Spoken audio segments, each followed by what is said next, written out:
mean, this is an adversary that, as you and I have talked about in the past, is preparing for war with the US in the Pacific. I mean, you've mentioned what happened in COVID. They've already seen what our country is like under extreme stress from a pandemic like that. And they've also, are directly subsidizing fentanyl going into this country, which has now killed more Americans than the entirety of the Second World War, to say nothing of their general economic grand strategy, which we have to take on right now across their entire general industrial base, their trade, surplus not only with us but with much of the world. I mean, there's a lot that we have to do to get in the game. I mean, at this point, the U.S. has woken up much more than where we were, let's say, 5 years ago, to the nature of the problem, but we're not yet in the action phase.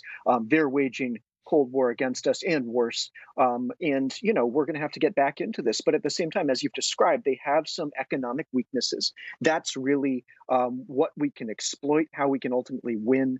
We win or lose this based on American economic power and on whether or not we're willing to take the actions that deny them access to our markets, to our technology, and to our capital. If we do all that, as I wrote in Decisive Decade, and go through with economic containment of China, in the 2020s, in the Decisive Decade, then we're going to take apart their economic and military rise and position ourselves to win the long game. But this is the main event. And I think the new administration is going to be very focused on China's strategy across the board.